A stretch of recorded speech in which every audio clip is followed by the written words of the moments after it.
Good morning, all. So today we are taking the problems on the Castigliano's theorem.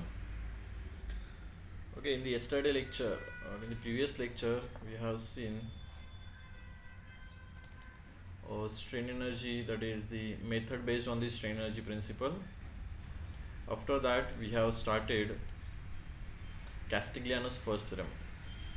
Okay, as we know, the Castigliano's first theorem, that is the partial derivation of the strain energy with respect to the load which is in the direction of the deflection. It gives the deflection at that point with the direction of that applied load. Or if you want to write that definition, so we can say in any beam or truss subjected to any load system, the deflection at any point is given by the differential coefficient of total strain energy with respect to a force P acting at that point in the direction in which the deflection is desired. Obviously ध्यान में रखना, जो P हम लोग apply करने वाले या फिर P ऑलरेडी अगर वहाँ पे रहेगा कोई लोड, तो उसी लोड के डायरेक्शन में अपने को इसको डेरिवेट करना है to get the actual deflection. So today we will start one of the example. Let us, last हम लोगों ने पॉइंट लोड के लिए देखा था. Now the example is given. Find the deflection at the center of the beam of span L carrying a uniformly distributed load W as per unit run over the whole span. Assume uniform flexural rigidity. Let us consider ये AB तुम लोगों को beam दिया हुआ है. Consider the length of the beam as total is L. So now already we know what is the maximum deflection. Okay हम लोगों ने मॉस में ही निकाला था. Maximum deflection is 5W⁴ divided by 384 EI. तो वही वैल्यू अपने को यहाँ से भी मिलना चाहिए. Now we have to find the deflection at the centre of the AB. So let us consider एक पॉइंट हम लोग एक्स्ट्रा यहाँ पे कंसिडर कर लेते हैं. दिस इज पॉइंट C के ऊपर अभी अपने को अगर वर्टिकल डिफ्लेक्शन फाइंड आउट करना है, then obviously if we are using the Castigliano's principle, then there should be one force at point C. तो एट पॉइंट C के लिए अगर अपने को फोर्स चाहिए तो वहाँ पे अपने को क्या करना पड़ेगा. अभी यहाँ पे फोर्स तो नहीं है, because whatever load is given it is nothing but UDL which is nothing but uniformly distributed load. So now अगर अपने को इसको सॉल्व करना है, then we have to apply the dummy load. Let us consider, हम लोग यहाँ पे डमी लोड अप्लाई करते हैं नेक्स्ट फिगर में. सो नाउ अगर अपने को यहाँ पे डिफ्लेक्शन फाइंड आउट करना है, तो we will consider one of the vertical load at point C. Let us उसको मैं P नाम दे देता हूँ. बिकॉज क्यों हम लोग अप्लाई कर रहे हैं, बिकॉज C पॉइंट के ऊपर कोई पॉइंट लोड नहीं है. अगर कोई भी रहता था तो उसको हम लोग P एज्यूम कर सकते थे for the calculation purpose. So now we can write here that is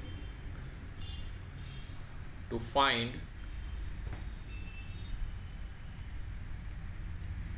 find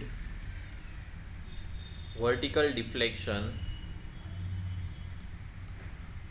deflection at C, applied dummy load as P. Obviously P का वैल्यू जो रहेगा, that is we can say P is equals to 0. लेकिन ये हम लोग कब put करेंगे, at the end. तब तक के लिए हम लोग P एज ए कांस्टेंट करके हम लोग एज्यूम करके इसको सॉल्व करते रहेंगे. As we know we have to calculate the strain energy for this member. अगर अपने को सॉल्व करना है तो स्ट्रेन एनर्जी के लिए हम लोग क्या करेंगे, AC पार्ट और CB पार्ट दोनों को हम लोग अलग करेंगे, बिकॉज दोनों का मोमेंट का इक्वेशन अलग अलग आएगा. क्यों, because at point C there is one point load. तो इसलिए हम लोग को यहाँ पे दो सेक्शंस कंसिडर करने पड़ेंगे. सो let us consider one section in between the AC and another section in between this CB.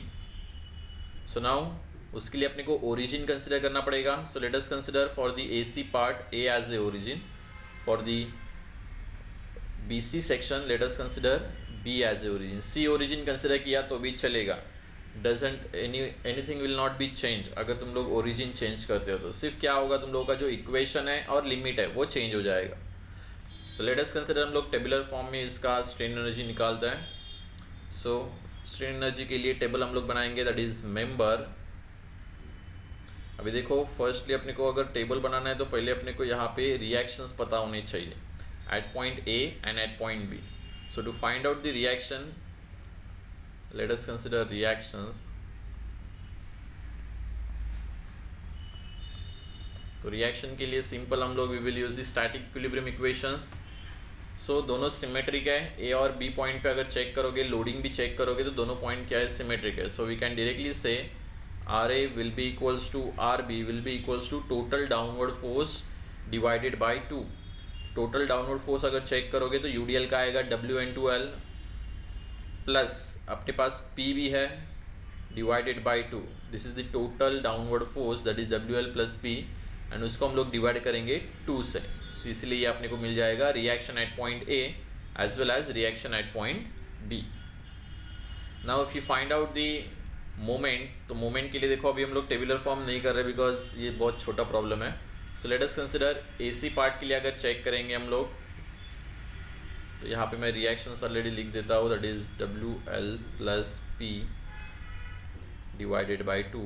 B के लिए भी चेक करेंगे WL plus P divided by 2। इस साइड से लेंगे तो ये अपना आर ए का एक तुम लोगों का मोमेंट आएगा at this section, that is R A multiply by x. And second one ये जो यूडीएल है उसका भी आएगा, that is WX² divided by 2, लेकिन in anti clockwise direction. So we can write that is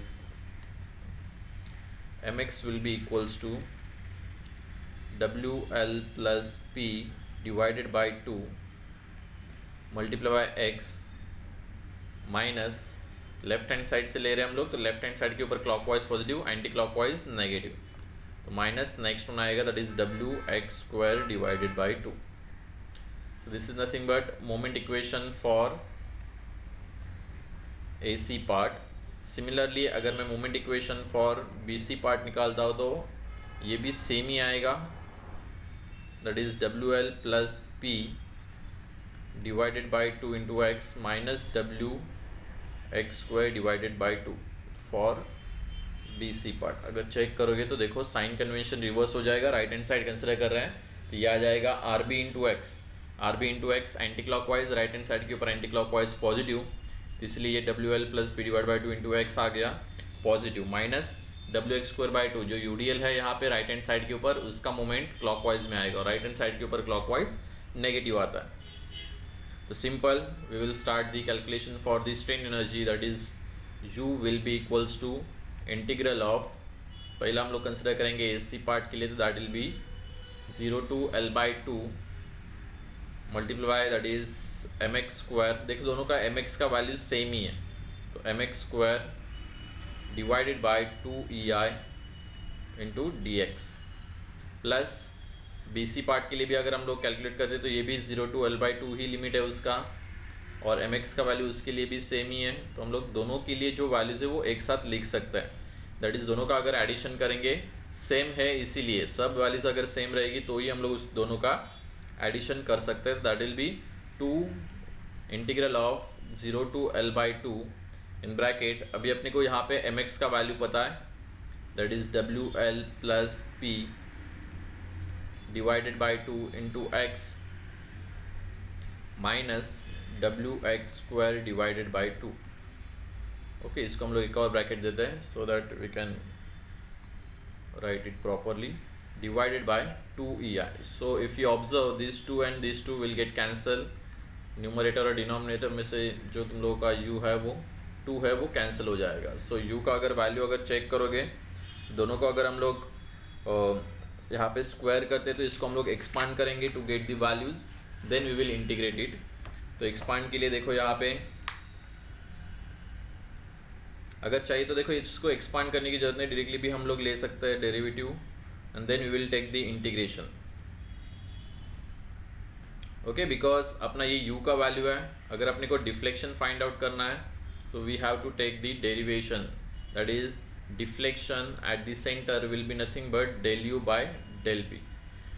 अब ये इंटीग्रेशन और डिफ्लेक्शन हम लोग मिक्स कर सकते हैं because x and p both are the independent variable, x p के ऊपर डिपेंड नहीं है और p x के ऊपर डिपेंड नहीं है, तो दोनों का हम लोग साइमल्टेनियसली इंटीग्रेशन एंड डेरिवेशन कर सकते हैं। तो इसलिए अगर मैं इसको ही अगर डेरिवेट करता हूँ तो देखो ये इंटीग्रेशन के अंदर जाके डेरिवेशन हो सकता है। तो इसलिए अगर मैं चेक करूँगा तो देखो 1/EI कांस्टेंट है, तो वो सबके बाहर आ जाएगा इंटीग्रेशन और डेरिवेशन के 0 to L/2। अभी अगर ये सिर्फ टर्म चेक करोगे तो it is ax plus B something raise to n है, तो x रेस टू n का डेरिवेशन रहता है that is 2 into x raise to n-1, तो यह आ जाएगा minus wx² divided by 2 raise to 2-1 that is only 1 multiply by return जो टर्म रहेगा बीच में उसका हम लोग रिटर्न डेरिवेटिव करते हैं, तो इतना ही टर्म बचता है that is WL plus P divide by 2 into x minus wx² divided by 2। अगर मैं इसका इंटीग्रेशन करता हूँ तो तुम लोगों को डेरिवेशन करता हूँ तो ये डेरिवेशन मिलेगा तुम लोगों को, late us consider it is, ये आ जाएगा यहाँ पे ये कांस्टेंट वैल्यू है तो x का डेरिवेशन आ जाएगा ये दैट इज़ 1 ओनली, एंड इसका डेरिवेशन करोगे तो that is 2x, let us take it in the bracket.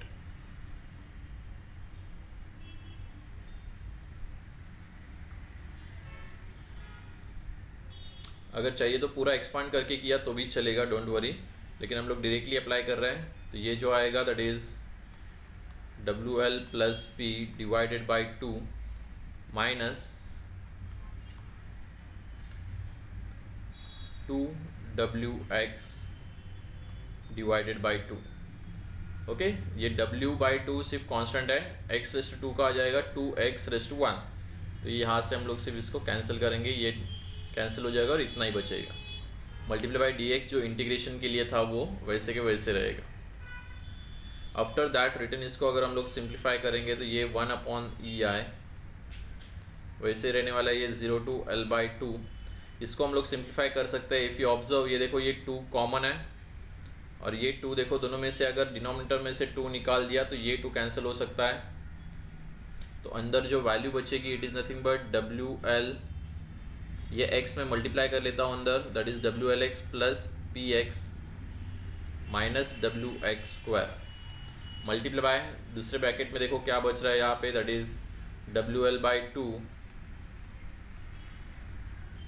Plus P/2 minus यहाँ पे आ जाएगा WX इंटू DX। इसको अगर हम लोग और सिंप्लीफाई करेंगे बिकॉज बीच में मल्टीप्लिकेशन साइन है, तो मल्टीप्लिकेशन साइन के लिए इसको हम लोग सिंप्लीफाई करते हैं। फर्स्ट 1/EI इंटीग्रल वैसे के वैसे ही रहेगा, यहाँ पे 3 चीज़ें हैं तो इसलिए ये थोड़ा सा एक्सपांड हो जाएगा बिकॉज हर एक से यहाँ पे मल्टीप्लाई करना पड़ेगा। इट इज़ बेटर कि हम लोग डायरेक्टली ही ले लेते हैं। लेट अस कंसिडर, पहले हम लोग इसको ही सिंप्लीफाई कर लेते हैं, otherwise it will take lots of time.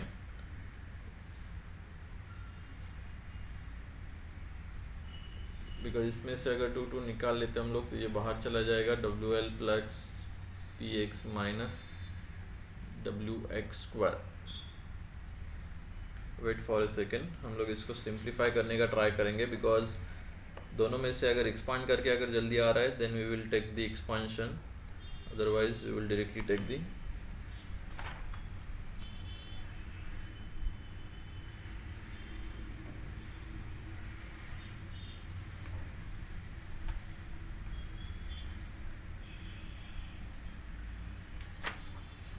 देखो यहाँ पे हम लोग एक शॉर्टकट निकाल सकते हैं दैट इज, अभी मैं ये रफ नहीं कर रहा हूँ because it may be useful for the afterward. यहाँ पे अगर हम लोग निकालते हैं डायरेक्टली du/dp, तो लेट अस चेक इसको हम लोग सिंप्लीफाई कर सकते हैं क्या। इसमें से देखो यहाँ पे x और यहाँ पे भी x/2 दोनों कॉमन निकाल सकते हैं हम लोग, बिकॉज अगर वो कॉमन निकालते हैं तो अंदर का जो है तुम लोगों का जो स्क्वायर का टर्म है वो हम लोग ठीक से लिख सकते हैं because WL plus P divide by 2 ये तुम लोगों को कांस्टेंट है। ओके, ये चीज़ें हम लोगों ने कुछ ज़्यादा ही कर लिया है, let us rough it because हम लोग ये भूल गए। देखो यहाँ पे एक मिस्टेक बहुत जल्दी हो जाता है दैट इज़ वेरिएबल अपना डिफरेंट है वो हम लोग भूल जाते हैं। हम लोगों को जो डेरिवेशन करना था that is derivation with respect to p था, and we have done it with respect to x, so it will create the problem. देखो यहाँ पे तुम लोगों का del U by del P है, तो del U by del P हम लोगों को x का कुछ मतलब नहीं है, तो हम लोगों ने विथ रिस्पेक्ट टू p करना चाहिए था, हम लोगों ने x कर दिया। तो देखो यहाँ पे सेम वही स्टेप है, यहाँ पे 0 टू l बाई 2 रहेगा। ये अंदर चेक करो, ये x रेस टू n, तो ये टर्म वैसे के वैसे रहेगा, that is WL plus p divided by 2 into x minus WX square divided by 2। इसको मैं टोटल x मान रहा हूँ, तो x रेस टू n का डेरिवेटिव रहता है that is n into x raise to n minus 1, तो ये 2 आगे आ जाएगा। ओके, तो इसको मैं यहाँ पे लिख देता हूँ, 1 अपॉन EI को मैं कॉमन ले लेता हूँ। ओके, और फिर इसको अगर मैं चेक करूँगा तो देखो यहाँ पे हम लोग डिफरेंशियल चेन रूल यूज़ कर रहे हैं, तो अंदर का टर्म का भी डिफरेंशिएशन करना पड़ेगा, लेकिन किसके साथ है वो, विथ रिस्पेक्ट टू p है।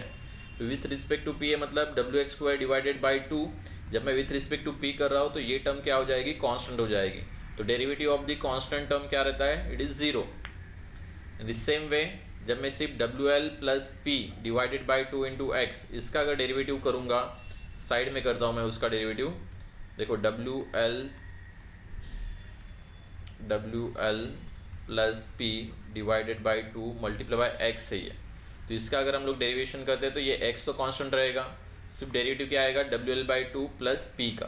तो WL by 2 plus p by 2 into x, इसका डेरिवेटिव करते समय देखो ये कांस्टेंट वैल्यू थी, इसका डेरिवेटिव हो जाएगा 0, प्लस सिर्फ अपने को px बाई 2 का डेरिवेशन लेना है। तो px बाई 2 उसमें से x बाई 2 कॉन्स्टेंट है अपना, तो p का डेरिवेटिव क्या हो जाएगा 1, तो सिर्फ अपने को बचेगा दैट इज x बाई 2। तो यहाँ पे जो तुम लोगों का डेरिवेशन आएगा इसका आफ्टर डेरिवेशन ये बन जाएगा that is x by 2 into D x. Okay, अभी हम लोगों ने क्या किया था, हम लोग को ये डेरिवेशन लेना था लेकिन हम लोग भूल गए दैट इज़ कि विथ रिस्पेक्ट टू अपने को p लेना है, तो मैंने x के with respect to x derivation ले लिया था। तो ये अपना थोड़ा सा सिंप्लीफाइड ध्यान में रखना कि हम लोग डायरेक्टली बिफोर इंटीग्रेशन हम लोग डेरिवेशन ले सकते हैं, because p and x both are independent variable, तो इसलिए दोनों को कुछ फ़र्क नहीं पड़ेगा अगर इंडिपेंडेंट है तो अभी हम लोग इसको सिंप्लीफाई कर सकते हैं by taking the integration, because अभी ये सिंपल हो गया। तो देखो अगर सिंपल पहले हम लोग इसको डायरेक्टली इंटीग्रेट ही करते हैं, दैट इज 1 अपॉन EI, यहाँ पे चेक करोगे ये 2 कैंसिल हो जाएगा, अंदर जो बचेगा that is 0 to l by 2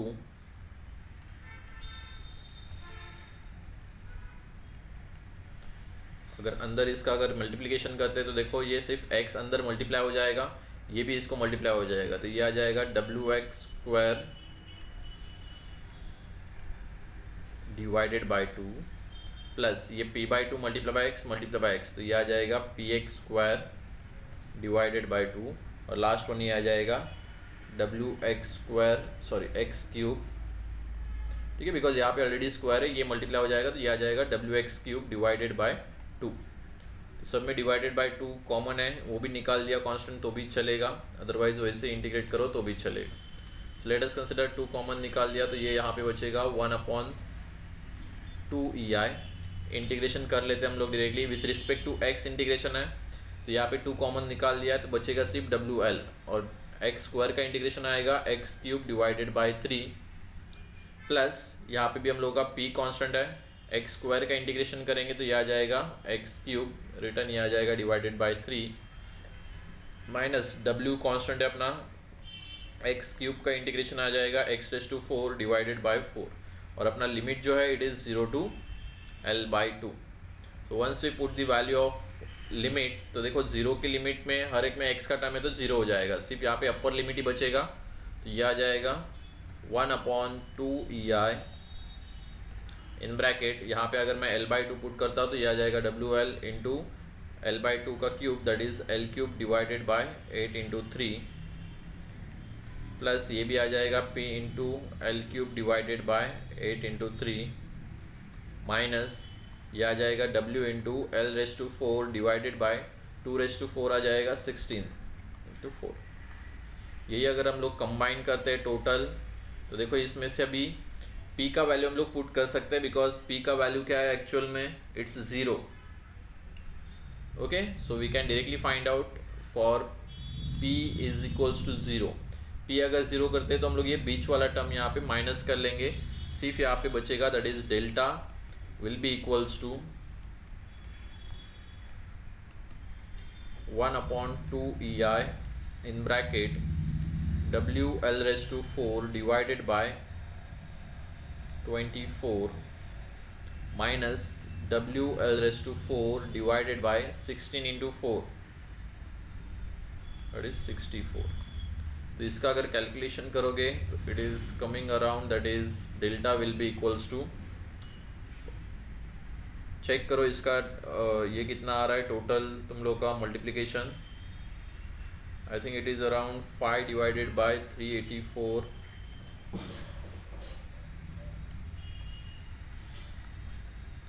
in bracket WL raised to 4 divided by EI.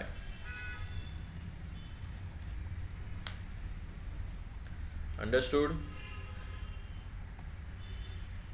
Okay, सिर्फ बेसिक में ही जाके ज़्यादा से ज़्यादा सॉल्व करो बिकॉज अगर टोटल एक साथ सॉल्व करने का ट्राई करोगे तो it will create the problem. So now take the actual problem. One actual problem हम लोग कंसिडर कर लेते हैं. Let us consider the one of the frame using the Castigliano's second theorem for the rigid jointed frame as shown. Find the horizontal displacement of the roller support. If the frame is given, that is,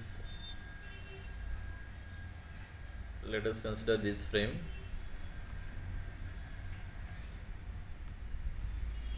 Frame ABCD which is supported at point A as hinge and at point D as roller. The load is given, there is one point load of 10 kilonewton. Let us say this is A, B, C and this is D. The BC part is subjected to UDL of 10 kilonewton per meter.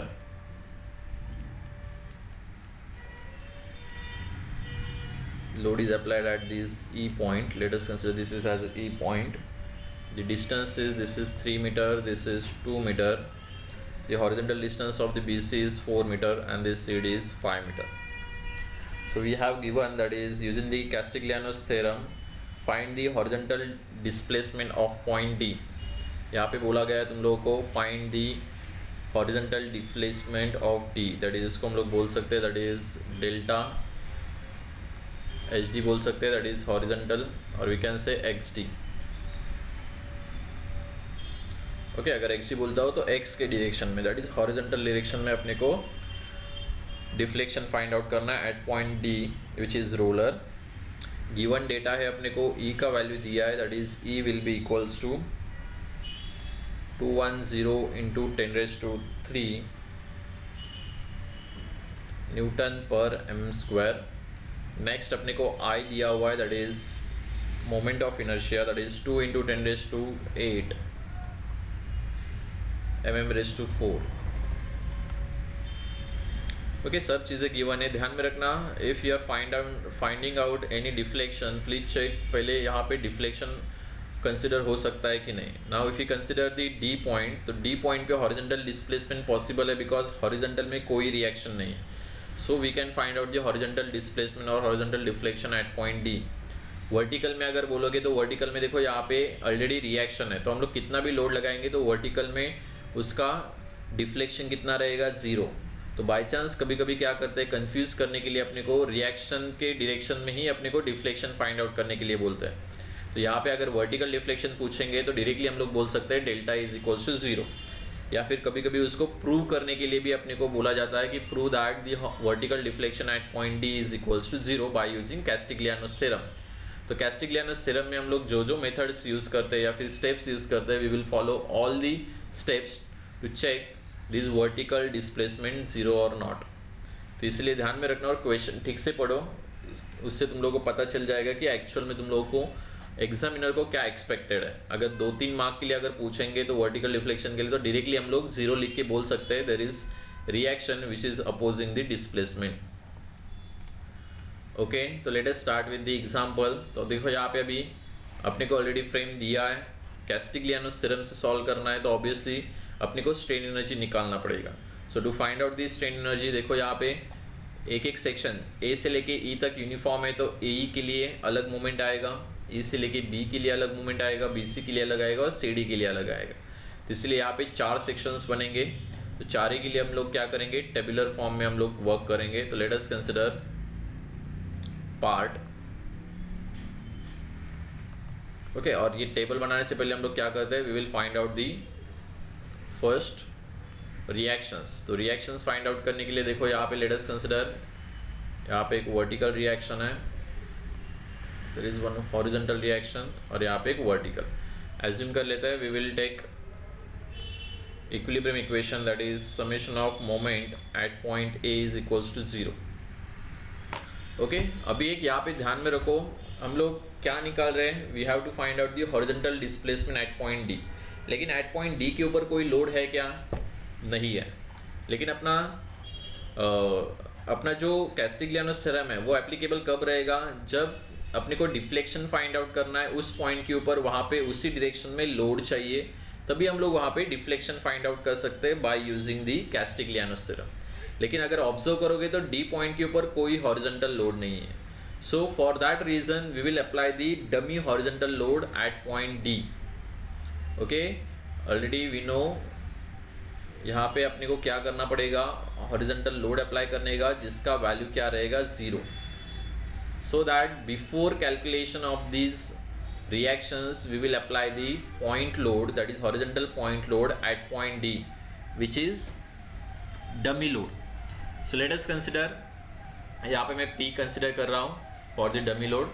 So by considering P as a external load, ये external load ही है जो हम लोग apply कर रहे हैं, तो हम लोग को reactions find out करने पड़ेंगे। So for that we will first consider, that is reaction summation of moment at any point, let us consider at point A is equals to 0। तो अगर हम लोग यहाँ पे करते हैं कंसिडरिंग क्लॉकवाइज पॉजिटिव, तो ए से हम लोग स्टार्ट करेंगे, दोनों का मूवमेंट 0 आएगा। 10 का अगर मूवमेंट लेंगे, let us consider this 10 into 3, it is in clockwise, तो पॉजिटिव ले रहा हूँ मैं। Then 10 into 4 into 2, it is also in clockwise. देखो 10 into 4 यूडीएल का तुम लोगों का resultant multiply by perpendicular distance, that is 2 metre, तो इसलिए ये मूवमेंट भी आ जाएगा क्लॉकवाइज। P का देखो मूवमेंट आएगा ही नहीं, because line of action is passing through point A, तो इसलिए P का मूवमेंट क्या हो जाएगा 0। बचेगा ओनली VD, तो VD का मूवमेंट है anti clockwise, that's why negative VD multiply by perpendicular distance is 4 metre, that should be equals to 0। So from this we will get the value of VD, that value of VD is equals to, कितना आ रहा है check करो, VD का value I think it is 27.5, check करो 27.5 आ रहा है क्या, let us check it, calculation आपको करना है।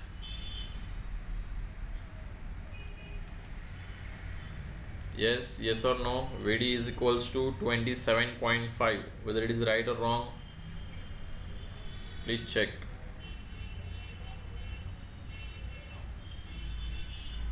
yes, Amish, Tulsi, Dhanesh, Ashwin, Yash.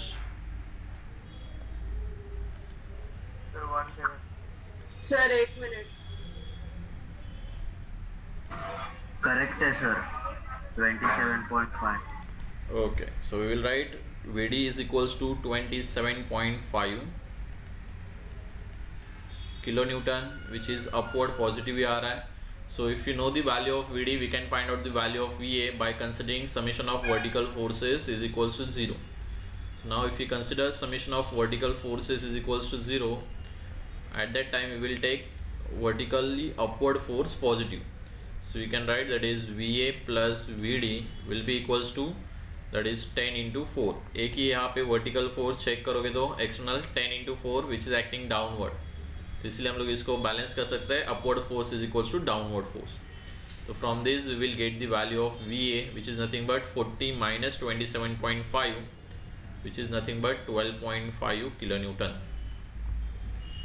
Once we get the V A value, सिर्फ अपना एच ए का वैल्यू है जिसमें पी का वैल्यू कंसिडर होने वाला है. So if you consider summation of horizontal forces is equals to 0, तो देखो यहाँ पे 10 plus P will be balance by only H A. तो हम लोग बोल सकते हैं H A will be equals to P plus 10 kilo newton, और वो भी डायरेक्शन क्या रहेगा, टुवर्ड्स द लेफ्ट, तभी जाके ये दोनों बैलेंस हो जाएंगे टुवर्ड्स द राइट वाले. तो इसलिए हम लोग ये रिएक्शन निकाल रहे हैं. So now after this we have to calculate the mx value, that is moment value, और डायरेक्टली हम लोग उसको लेट अस कंसिडर इट. पहले हम लोग उसका मोमेंट का ही इक्वेशन लिख लेते हैं.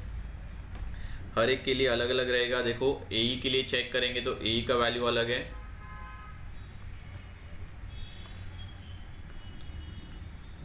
ओके. देन बी के लिए भी अलग आएगा, बी सी के लिए भी, देन सी डी के लिए भी.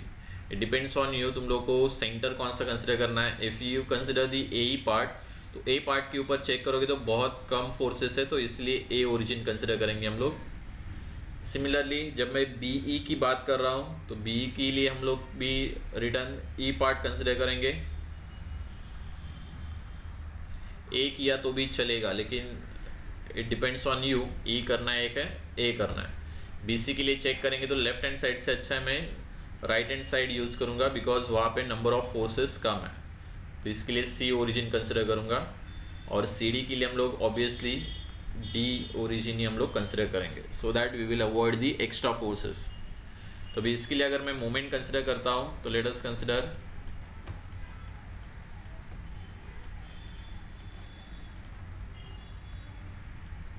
First is M A E. चाहिए तो टेबुलर फॉर्म में भी लिखा तो भी चलेगा. M A E is equals to, check करो यहाँ पे M A E considering left hand side हम लोग कंसिडर करेंगे, तो that will be H A into X only. V A का मोमेंट तो ऑब्वियसली जीरो आएगा, बिकॉज उसी पॉइंट से पास हो रहा है, तो ये आ जाएगा P plus 10 into x.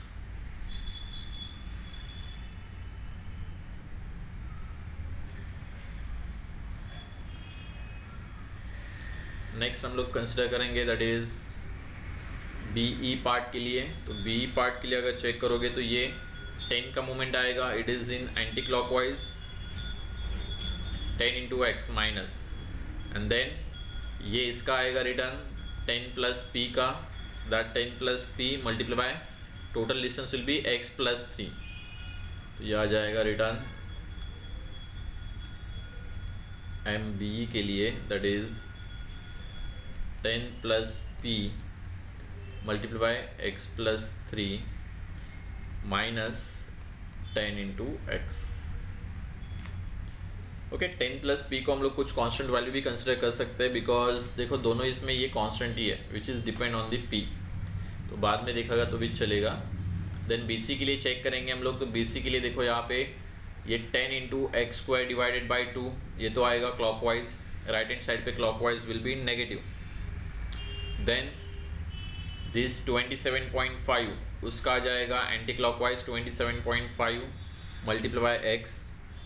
Then ये p इंटू 5 कॉन्स्टेंट 5p आएगा which is in anti clockwise, तो वो भी हम लोग कंसिडर करेंगे. तो let us consider next one, that is M B C.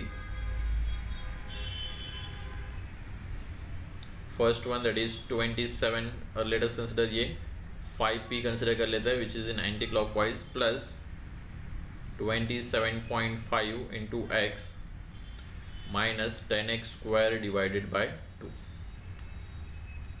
After that last रहेगा अपना that is M D C. M D C के लिए चेक करोगे तो डी अपना ओरिजिन है, तो एक ही फोर्स यहाँ पे आएगा p into x, P x ही आने वाला है, अपर का तो कुछ नहीं आएगा, तो ये आ जाएगा p into x, p into x which is in anti clockwise, तो राइट हैंड साइड के ऊपर anti clockwise positive. Okay, it is very simple. Okay, ये कैलकुलेशन तुम लोगों को करना ही पड़ेगा बिकॉज मेरे पास सॉल्यूशन नहीं है, तो please try to cooperate for this. Next हम लोग क्या करते हैं फिर, we have to find out this strain energy, that is U will be equals to, U will be nothing but integral of this all, that is U will be equals to U A E plus U B E plus U B C plus U C D. सबके लिए अपना formula एक ही है, that is integral mx square upon 2EI into D x. तो हर एक के लिए हम लोग अप्लाई करेंगे one by one. So let us start with the U A E. तो ए ई के लिए चेक करेंगे तो p प्लस 10 इंटू एक्स, तो ये आ जाएगा। ई आई का वैल्यू अगर सबके लिए सेम है तो हम लोग कॉमन निकाल सकते हैं। So we will take 1 upon E I, that is 2EI common. Then first we will start with the A E part, that is integral from 0 to. Check करोगे ए ई पार्ट के लिए integral,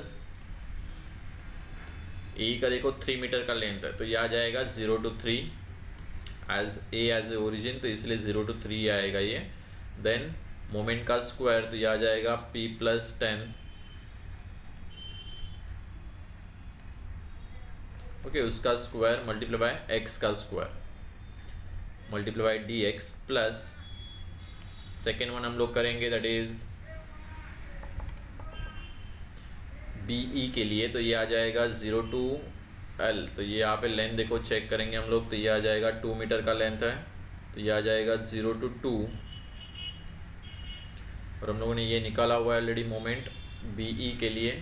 देखो B E के लिए बहुत बड़ा equation है ये, तो इसको अगर सिंप्लीफाई करना है तो सिंप्लीफाई कर सकते हैं, otherwise we will directly take it.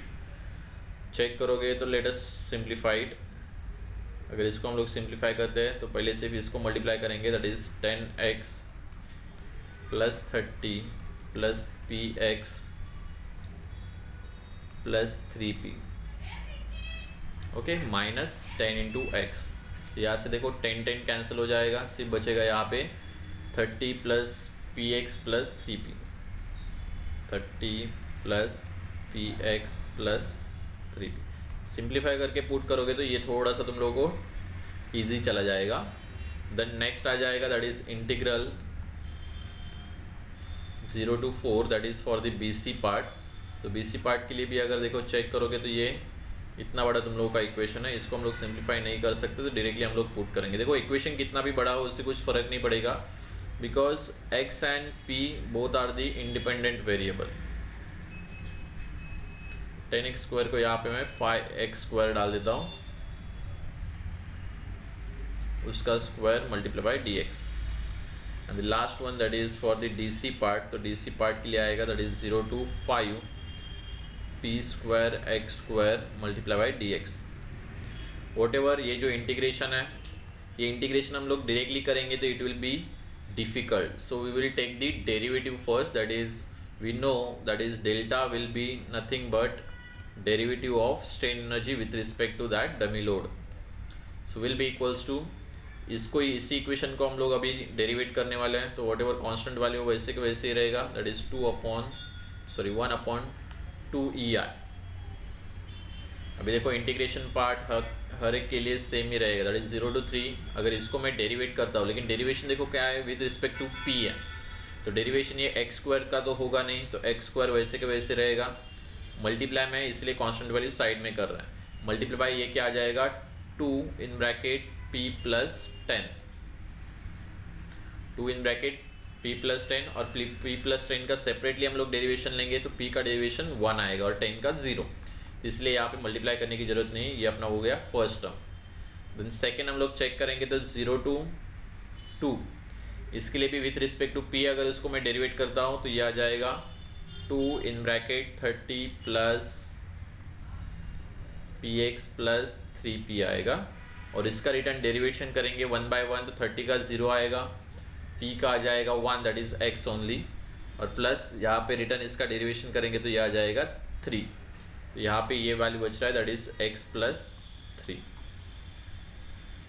Multiply by dx। Whatever simplified कर रहे हैं हम लोग तो it will be better, because हर एक का हम लोग अलग अलग से निकाल लेंगे।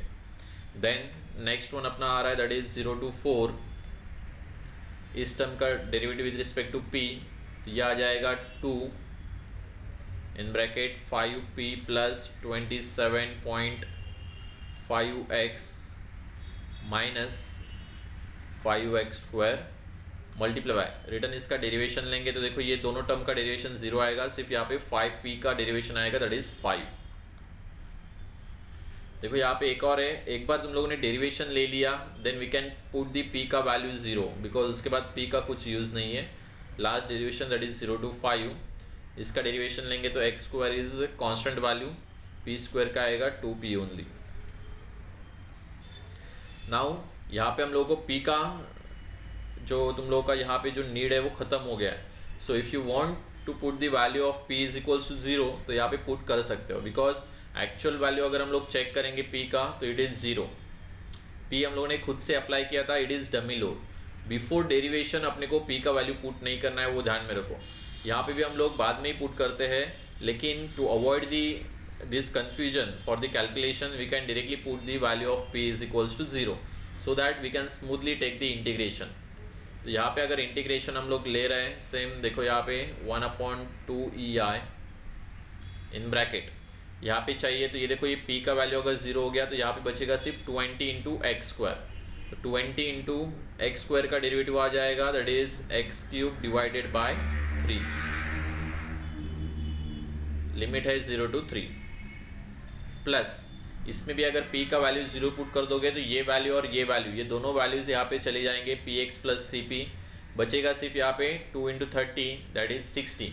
60 इन ब्रैकेट x प्लस 3, तो 60 इन ब्रैकेट x प्लस 3 का इंटीग्रेशन तुम लोग सेपरेटली ले सकते हो। 60 इंटू एक्स इसका आ जाएगा 60x square divided by 2 plus 60 into 3 आ जाएगा, दैट इज 180। 180 का इंटीग्रेशन आएगा 180x। तो ये इंटीग्रेशन का लिमिट है अपना, दैट इज 0 to 2। चेक करो कैलकुलेशन 1 by 1 प्लस इसका भी अगर चेक करोगे तो देखो p का वैल्यू ये चला जाएगा डायरेक्टली 0। 5 इंटू 2 दैट इज 10 और 10 के अंदर जो बचा है उसका हम लोग ले लेंगे इंटीग्रेशन। चेक करो डायरेक्टली कैलसी में लिखा तो भी चलेगा। 10 इंटू दिस 275 आ जाएगा, 275x square divided by 2 minus 10 into 5 that is 50। 50 into x cube divided by 3। Return इसका लिमिट है तुम लोग का 0 to 4 and the last one that is plus ये आ जाएगा रिटर्न 0। ओके डायरेक्टली 0 आ रहा है तो उसको लेने की भी ज़रूरत नहीं है, बिकॉज 2px स्क्वायर है वो। चेक करो इसका वैल्यू कितना आ रहा है, that will be your actual deflection at point D. We can directly write that is delta x D will be equals to. Check करो इसका कैलकुलेशन कितना आ रहा है। Everyone please don't put the value of E I at the starting point. E I का value हम लोग बाद में ही पुट करेंगे, डोंट वरी। कैलकुलेट करो, जितना वैल्यू आएगा उसको हम लोग डिवाइड करेंगे ई आई से, तो दैट इज 2 इंटू ई का वैल्यू गिवन है अपने को 210 इंटू 10⁻³ न्यूटन पर mm में दिया हुआ है अपने को। तो वॉट एवर ऊपर का जो वैल्यू आएगा उसको भी हम लोग न्यूटन mm में कन्वर्ट करेंगे, या फिर इसको ही हम लोग डायरेक्टली किलोन्यूटन पर मीटर स्क्वायर में कन्वर्ट करेंगे। तो इसको अगर किलोन्यूटन पर मीटर स्क्वायर में कन्वर्ट करना है तो यहाँ पे इसको हम लोग 10⁻³ से मल्टीप्लाई करेंगे, सॉरी 10⁻³ से मल्टीप्लाई करेंगे और डिवाइड बाय 10⁻⁻⁶। चेक करो, तब तक तुम लोग निकालो तो पहले वाला वैल्यू, तब तक मैं ई को कन्वर्ट करता हूँ, that is E will be equals to 210 into 10⁻³ ये तुम लोगों का न्यूटन पर mm स्क्वायर में, इसको करना पड़ेगा kilo newton per metre square में। न्यूटन को किलो न्यूटन में करने के लिए ये आ जाएगा 10⁻³ और ये mm स्क्वायर को तुम लोगों को मीटर स्क्वायर में करने के लिए 10⁻³ दैट इज 10⁻⁻⁶। तो चेक करोगे तो यहाँ से ये वैल्यू चला जाएगा, डायरेक्टली ऊपर आ जाएगा तो ये +3 आ जाएगा, +6।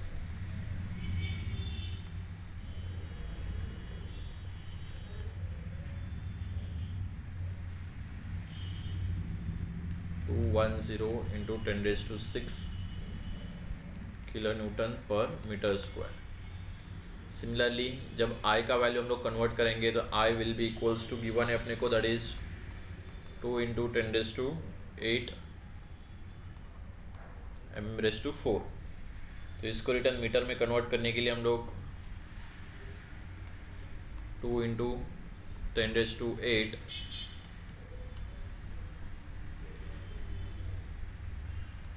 मल्टीप्लाई बाय मीटर में कन्वर्ट करना है तो यह आ जाएगा 10⁻³ तो यह आ जाएगा 10⁻12 तो यह आ जाएगा 2 इंटू 10⁻⁻⁴।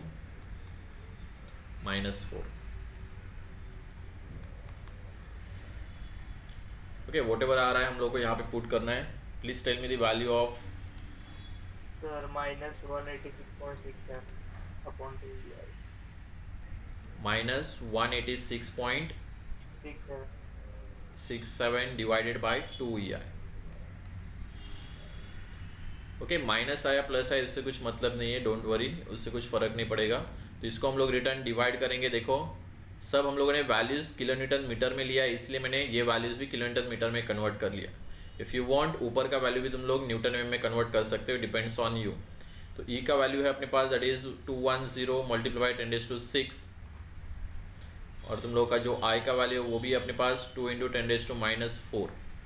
चेक करो ये वैल्यू कितना आ रहा है। वॉट एवर 10⁶ 10⁻⁻⁴, ये आ जाएगा 10⁻²। सिंप्लीफाई करके बताओ, वॉट एवर जो वैल्यू आएगा it is in metre only.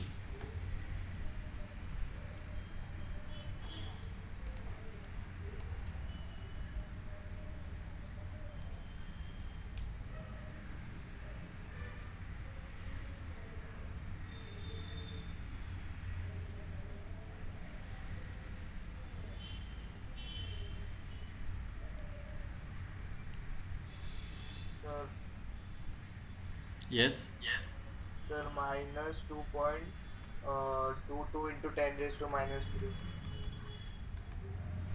देखो वॉट एवर ये जो वैल्यू आया है it is in metre, because हर एक चीज़ हम लोगों ने क्या किया है, किलोमीटर मीटर में कन्वर्ट कर लिया। तो delta D will be nothing but -2.22 into 10⁻³ metre. अगर इसको मेरे को mm में कन्वर्ट करना है तो we will multiply it by 10⁻³ तो इसलिए ये 10⁻³ 10⁻³ कैंसिल हो जाएगा, तो that will B 2.22 mm। Minus का मतलब क्या होता है, हम लोगों ने जो डेल्टा का वैल्यू कंसिडर किया है, पी जो वैल्यू हम लोगों ने अप्लाई किया है it is towards the right apply किया हुआ है। तो अगर नेगेटिव आ रहा है मतलब तुम लोगों का जो डिफ्लेक्शन है it is towards the left. So we can say that delta D will be nothing but 2.22 mm towards the left. Okay, yes sir. Please check करो ये बराबर है ना, माइनस ही आ रहा है -186, बिकॉज इसका वैल्यू हर एक का वैल्यू कुछ ये सब प्लस में ही है, सिर्फ एक ही वैल्यू माइनस में अगर आ रहा है तो इट इज़ राइट। ओके ठीक है, सिर्फ इंटीग्रेशन और डेरिवेशन तुम लोगों को जमना चाहिए ठीक से, बाकी का स्टेप तो तुम लोगों का main simple derivation of the strain energy है जो प्रीवियस प्रॉब्लम में था।